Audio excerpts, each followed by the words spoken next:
Well, back home now, just for a little while. Not here much. Everything's run down. Finally got the lawn mowed. Then I explained to everybody how the company was stolen from me. I've been unfairly treated by the law, especially, obviously by my parents. I think I've proven that I started the company in 1991. I have all the bookwork to show it. In 1993, my dad wants to become partners with me. He asked me. I say, okay. First thing they want to do is get incorporated. I say, okay. They don't want our personal assets liable, so become Class C corporation. I sent them down to do the paperwork. Articles of incorporation. Okay. I explained to you how they tricked me into signing paperwork that was to dissolve Michigan Mold Polishing's name that was solely owned by me. I'm the only one that signed it. In order to do that, they had to get the name Michigan Mold Polishing to trick me, to make me think that I still owned it, and that we were partners.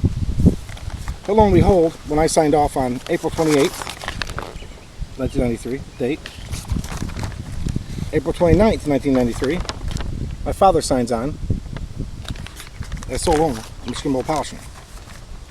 To prove it, here's the 1993 original taxes. That's it. Larry and Roseanne Bittner, 50/50. 94 taxes.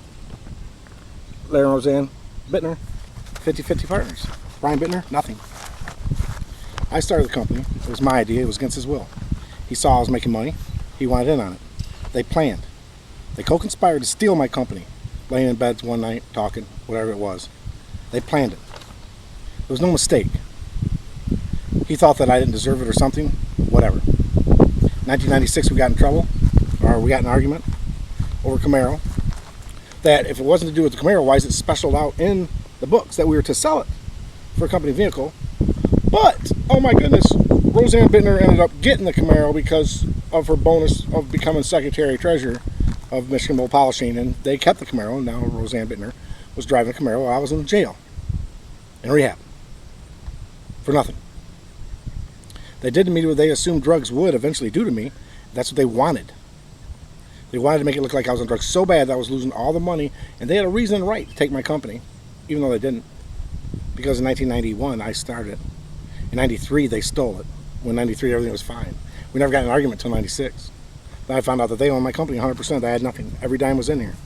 Every dime was in my company. Every dime. Paid each other peanuts because we wanted to keep investing the money. And stocks.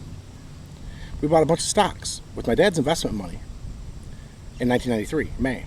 Right after we became incorporated, I sat down on the couch with him and we said, what are we going to do with the money? He put in the same amount I did, and what did he do? We want to buy stocks with it. So the company now owns stocks. We have cash. We have customers. Everything's paid for. No problems. July of 1996, we were fine. Cash worthy, no problem. August 6th, they kicked me off my own property. Call me a drug addict. Call me every name in the book. My dad's going off of me. Doesn't even explain what's going on. They make me leave my property walking because I can't have anything to do with the company. I'd hitchhike to a customer that gave me money to stay in a hotel. Finally went to an attorney, told him I wanted my half of my company. The attorney looked up the books and said, son, you own nothing. They own everything. It's in their name. You can't do anything about it. At that time, my life changed. Everything after that should not even be considered.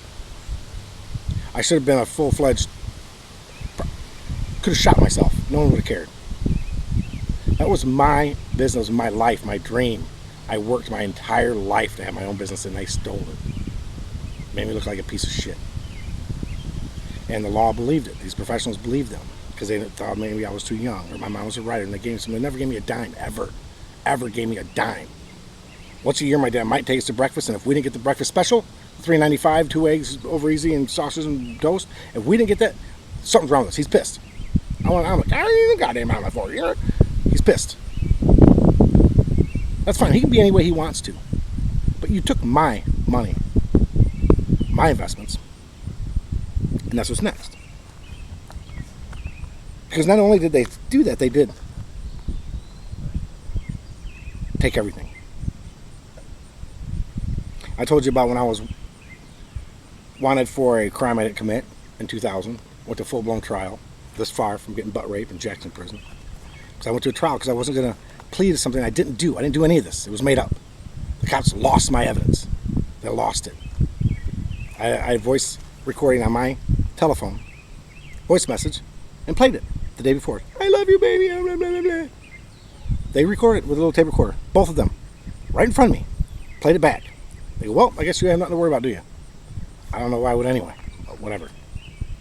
I went home. Felt weird because what happened in 96. I got railroaded there. I was a bad person. I was this and that. I was an arsonist because of my fire. Actually, you know, I get in my car, come home, pack a small bag, leave. By the time I hit I-94, my house is getting raided. Oh, wow. They're full-blown raiding my house. Ripping the covers off. Looking for what? All rumors and lies. Nothing. I've never sold a drug in my life. I've done anything illegal. Illegal at all. I bought some illegal drugs. Oh my God. Come on. I've hurt nobody. I've done nothing to nobody. I'm not in anyone's business. I'm not telling them what to do, what they have to do. I never got screwed up on drugs and told people and went off on people, stole from people, slapped people around. I've never done that shit. There's not one person ever, anywhere, Barron County, if you ever caught me anywhere, drug house, raid, anything like that, pull over, any of that. Nope, you have absolutely zero. Do you even have any complaints other than my parents about me from anyone? Come on, Barron County, now's your time. This is my life. You've ruined my name. You've completely put a scarlet letter on me for no reason. Because you listened to the wrong people. Because they did it for money. My parents haven't talked to me in 4 years. Why? Why? I can tell you probably why. The lies. The rumors even got to them so bad. They knew they were lying. And they act like, oh, my son and I, we're worried about him. He's on drugs. If they really, see, here's what we need to do is prove things. I can prove that they don't care because they've never contacted me. Not one birthday, not one Christmas, not nothing. In 4 years. Not one time. My father sits out here and watches me die. Watches me lose everything, piece by piece, without offering any help at all. He stole my company. He stole my building. I had to let him mortgage my building when I got the new addition. They wouldn't accept payments. He foreclosed on me because he's pissed. Then, on top of that, he knows my crane in there that I bought that I waited 20 years to buy. Was paid for cash. He sold. He foreclosed on my building, took my building. My crane was too big for me to get out. I didn't have the money to get it out, and he sells my crane for peanuts. They disassemble it and take it out. I lost hundreds of thousands of dollars, well over $1 million, easy. I'm worth $1.5 million less now than I was in September 2017. Why? I didn't do anything. The rumors and lies. You guys want to know where the money went? Where did all the money go? You stay in hotels? No. I stayed in hotels. I told you why. Okay? The money went away because our payroll went skyrocketing. When you have a company my size and you have almost 80 employees total, these employees mean something to you and you don't know what's going to happen. So, you don't know when to get rid of them. If you got high-paid employees making $75,000, $80,000 a year, $55,000, $60,000, no matter what they're making, you don't want to just let them go because you need them. When's it going to stop? Who knows? Well, it didn't. And it didn't. I let professionals, hopefully they just do their jobs. Smigs, Township, nope, you made it worse. You started talking smack about me. Andy. The people that you know. Personal people. They shouldn't hang around with me. They shouldn't hang around my son. My son was popular and had friends, now he has no friends. Okay, because their parents won't let them hang out here. Why? Because of the rumors that the Oklahoma Township police back up. For no reason. Oh, because some of the people that maybe I hung out with for a short period of time because I had to survive. Obviously, you've been a cop long enough to know where did I come from. If I was just a raging, total drug addict and nutcase and loser and born, the company would have got where it was at. And why? And I got the paperwork to show. If anything, any questions anybody has, prosecutor, Barron County judges, anything you have, I can prove it. Okay? But I was trusted all the way up until I pissed my parents off. I've got emails all the way up to July of 2017. Everything's fine. My mom trusts me with their life. Even tells me where everything's at because they're going away on vacation. They showed me where everything was at. About the wills, the trust, the 7 trusts they got. They're broke, whatever. having trust. Why would they trust me so much if I was so bad? How can I instantly, bam, become a crackhead? Instantly become so bad that I'm going to lose everything, Smigs. Because they gave the chief of police a tour through my shop, and my employees heard her over say, "Can you believe he's going to lose all of this because of drugs?" Any idiot would say, "Wait, who's this guy? Maybe I should meet him, Smigs. Maybe you should talk to me. Maybe you should do some investigating yourself. Find some solid facts, because you have none. Never have. You went off of rumors and lies. And then the very people that you say I shouldn't be hanging out with, that were bad people, and the only ones that bailed me out, that were there for me, you thought they were shit until they want to talk to you. And then all of a sudden they talk about me, and it's like, oh, wait, what? Now they're smart? Now they're your buddy. Oh, now they're trustworthy, right, Smigs? Yeah, you've been a cop way too long for this bullshit. I've lost everything I had. Everything. Listen to me. I lost everything. Because I'm sticking to my guns and sticking to who I am. I'm not going to kiss your ass for no reason.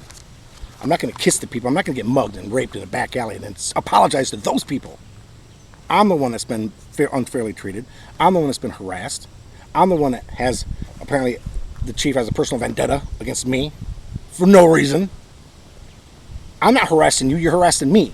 I'm not staring at you all the time. You're staring at me. You remember putting my kid under gunpoint, Smigs? Remember you and your 4 officers, hair-point triggers, guns drawn on my son that was 15 years old and 2 of his other friends? You think I was going to forget about that? You called me a bad dad? Who the hell has guns drawn on a 15-year-old kid? You knew who he was. You're lying if you do. You call my son a liar, you're a liar. You're a flat-out punk liar. Because you knew who he was. Then on top of that, I got the video, and it looks like you were already there, Smigs. You waited until they got into their vehicle and started driving before you got them. Why? Is that so you could legally put them under gunpoint? We can all watch the video together. We can all watch the video of you saying that you have personal vendetta against me. We can do that. I can have all the pictures of you and your little buddy sitting out there in the back parking lot of my old building staring at me like you're intimidating me, like I'm doing something wrong. I've been on the run. I've been worried because of what happened in '96, as you don't know, because you were not really a cop probably then. I don't know. 2000, I was on trial. 2000.